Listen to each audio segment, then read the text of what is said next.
Bonjour à toutes et à tous et bienvenue sur le Team Monster Trap TV. Je suis ravi de vous accueillir aujourd'hui pour vous présenter la première émission de la seule et unique chaîne de balle trap en France. Sans plus attendre, sommaire du jour.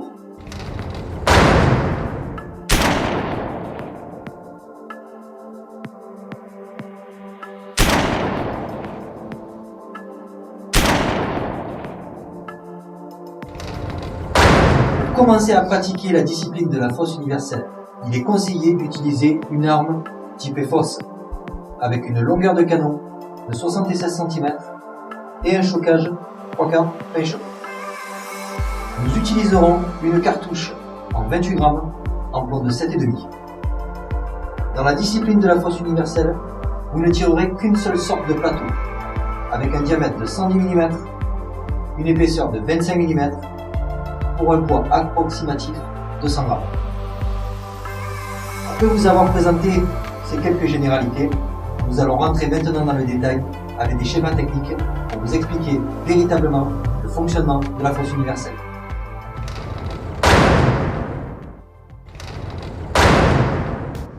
Nous allons maintenant rentrer dans le vif du sujet en traçant le pas de tir, les 5 postes ainsi que la fosse.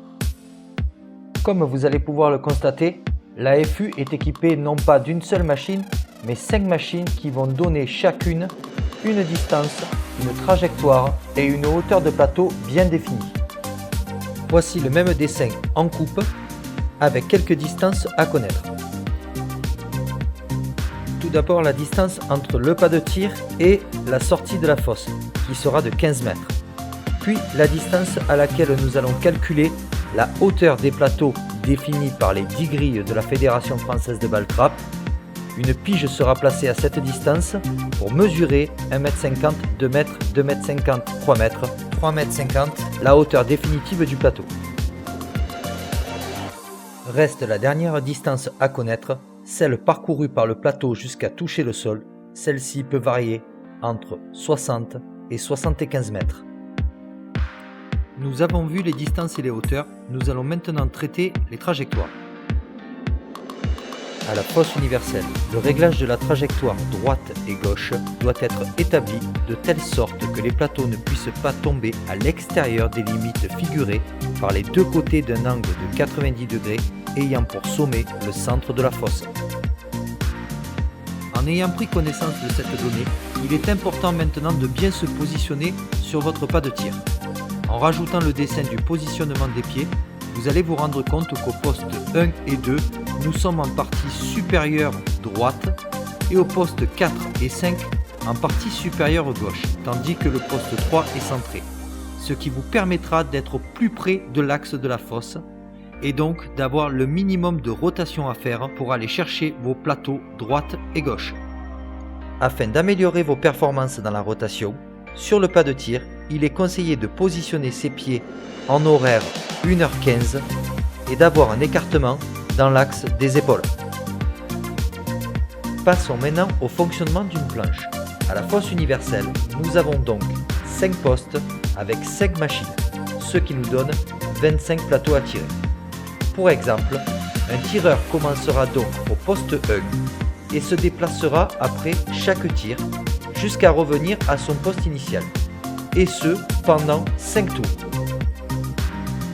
La distribution des plateaux se fait à chaque poste de façon aléatoire. En revanche, chaque machine ne peut être distribuée qu'une seule fois par poste.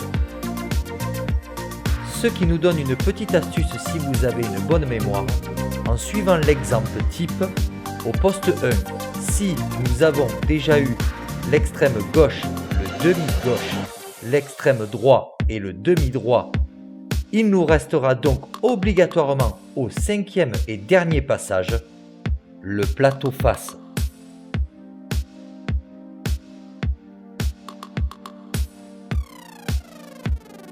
Nous allons rentrer maintenant dans la dernière étape et sûrement la plus sensible, le positionnement du fusil et le positionnement des yeux par rapport au poste et au départ de mon plateau.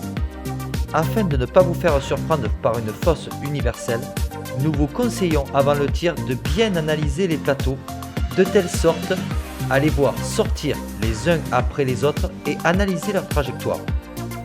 Cette analyse va vous permettre de recueillir une information très importante qui est la zone de croisement des plateaux. Une fois la zone de croisement découverte, vous pointerez donc votre fusil représenté par la flèche jaune en direction de cette zone. Une fois votre arme stabilisée en hauteur, vous décollerez les yeux de la bande ventilée jusqu'à les amener dans la zone de croisement. Celle-ci est représentée par le cône rose. En respectant toutes ces données, vous allez vous retrouver comme dans le cas du schéma, où en fait vous êtes désaxé au poste 1 sur la gauche par rapport au plateau central. Nous allons répéter l'action au poste 2 et vous allez voir que le décalage se réduit, puis tout est centré au poste 3 et nous retrouvons un décalage légèrement sur la droite au poste 4 et un décalage important sur la droite au poste 5. En positionnant un repère de ma ligne de tir à chaque poste, vous allez découvrir l'astuce la plus importante à la fosse universelle. Il n'y a pas un seul pointage, mais bien 5 pointages différents, un pour chaque poste. Le fait de décaler systématiquement son pointage va vous permettre tout simplement d'avoir de l'avance, quel que soit le plateau, en fonction du positionnement de votre corps et par rapport au poste utilisé lors de l'appel du plateau. Voyons ça sur un exemple concret. Le tireur se trouve donc au poste 2. Il pointera donc face au plateau numéro 2 et lèvera les yeux en direction de sa zone de croisement. On se rend bien compte de l'avance que dispose le tireur sur le départ du plateau. Il ne nous reste plus qu'à voir ensemble le positionnement de la hauteur de l'arme au départ du plateau. Pour cela, nous allons utiliser les schémas en cours. Nous retrouvons donc notre tireur avec sa zone de croisement. Concernant le positionnement à hauteur de l'arme, il est conseillé de s'arrêter au niveau de la hauteur du plateau central de la fosse. Le tireur va ensuite décoller les yeux de sa bande ventilée jusqu'à monter dans la zone de croisement. Une fois le tout stabilisé, il ne lui restera plus qu'à appeler son plateau. Après avoir mis tout ça en pratique, 3 petites recommandations à suivre. La première, ne positionnez pas vos yeux trop bas par rapport à la zone de croisement. Vous pourriez tomber dans ce que l'on appelle la zone de trait, représentée en violet sur le dessin. Celle-ci est trop proche de la sortie du plateau, ce qui vous empêcherait d'analyser correctement la trajectoire et pourrait provoquer une faute. La deuxième recommandation est de ne surtout pas bouger après l'appel du plateau. Laissez passer votre plateau dans la zone de croisement afin de vraiment bien l'analyser. Une fois la zone de croisement atteinte, vous pourrez alors amorcer l'attaque du plateau. La troisième et dernière recommandation est de ne penser à rien ou plutôt à uniquement casser le plateau lors de vos tirs. Prenez du plaisir, les résultats s'en ressentiront. J'espère que cette vidéo vous a aidé à comprendre le fonctionnement de la discipline fosse universelle et qu'elle vous aidera dans vos prochains tirs. Je vous rappelle que cette vidéo est faite pour des débutants ou des novices dans la discipline.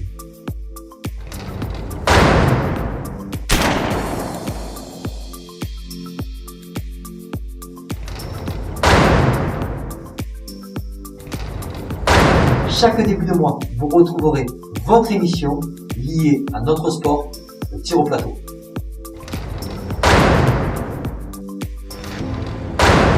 Afin de visionner votre prochaine émission du Team Monster Trap TV, 3 solutions s'offrent à vous. Tout d'abord, abonnez-vous à notre chaîne YouTube Team Monster Trap TV ou suivez-nous sur Facebook Team Monster Trap TV. Enfin, pour finir, sur notre site www.teammonstertrap.com. Au cours de vos futures émissions, nous vous proposerons une multitude de sujets liés à la pratique du tir au plateau. Interviews de tireurs, présentation de stands, informations techniques sur des armes et des cartouches. Bref, tout ce qui touche de près ou de loin à la pratique de notre sport. Afin de personnaliser votre chaîne, nous vous avons mis à disposition une adresse mail teammonstertraptv@gmail.com. Celle-ci vous servira à nous proposer des sujets ou à poser des questions sur lesquelles nous ferons un plaisir de vous répondre.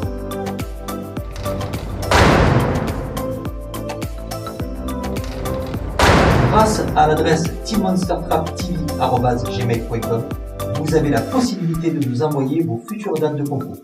Chaque début de mois, nous ferons un récapitulatif dans un calendrier afin de le diffuser à l'ensemble des tireurs.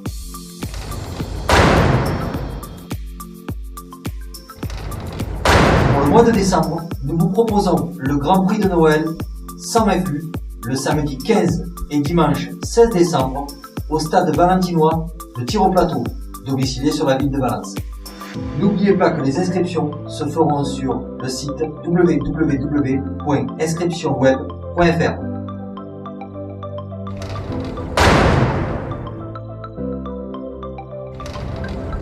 J'espère que vous avez apprécié cette première émission. N'oubliez pas de liker cette vidéo sur YouTube. Nous vous donnons rendez-vous début décembre pour une toute nouvelle émission du Team Monster Trap TV avec de nouveaux sujets. Et en attendant, n'oubliez pas, prenez du plaisir.